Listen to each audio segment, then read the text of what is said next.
One of the most most most favourite recipe pesarattu.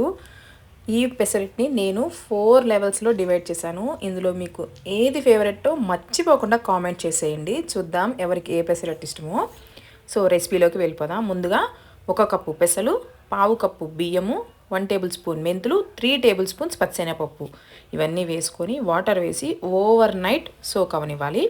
ఇలా wash చేసుకొని water అంతా వంపేసుకున్న తర్వాత ఈ నానబెట్టుకున్న పెసరపప్పుని మిక్సీ జార్లో కన్వర్ట్ చేసుకొని రుచికి సరిపడా ఉప్పు, జీలకర్ర, పసుపు, అల్లం, బేకింగ్ సోడా, పచ్చిమిర్చి మీ కారానికి తగ్గట్టు ఇవన్నీ వేసుకొని మెత్తగా ఫైన్ పేస్ట్ లాగా పేస్ట్ చేసి ఒక్క 15 మినిట్స్ పక్కన పెట్టేసుకోవాలి.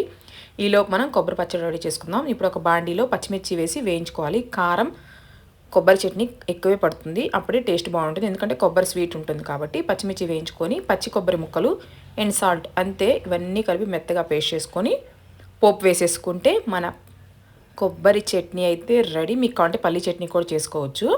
ఇప్పుడు ఫస్ట్ లెవెల్ ఆఫ్ పెసరట్టు. పెనం హీట్ అయ్యాక పిండి వేసుకొని ఆయిల్ వేసుకొని దోరగా కాల్చుకొని తీసుకోవడమే first level of pesarattu.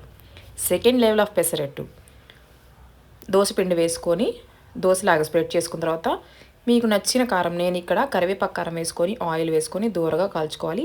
Second level of pesarattu. ఇప్పుడు థర్డ్ లెవెల్ ఆఫ్ పెసరట్టు, పిండి వేసుకొని దోశలాగా స్ప్రెడ్ చేసుకొని దీని మీద కొంచెం పచ్చిమిర్చి, అల్లం ముక్కలు, ఉల్లిపాయలు, కొంచెం ఆయిల్ వేసుకొని దోరగా ఫ్రై చేసుకొని తీసేసుకోవాలి. నెక్స్ట్ అందరి favourite recipe fourth level of pesarattu, పిండి వేసుకొని దోశలా స్ప్రెడ్ చేసుకొని పైన కొంచెం జారుడుగా ఉండే ఉప్మా వేసుకొని ఆయిల్ వేసుకొని దోరగా కాల్చుకొని సర్వ్ చేసుకోవడమే.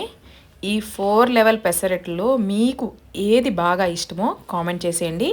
నాకైతే ఉల్లిపాయ పెసరట్టు, ఉప్మా పెసరట్టు అంటే చాలా ఇష్టం, విత్ కాంబినేషన్ కొబ్బరి పచ్చడి. మీరు ట్రై చేయండి, మీ ఫ్యామిలీకి కూడా షేర్ చేసి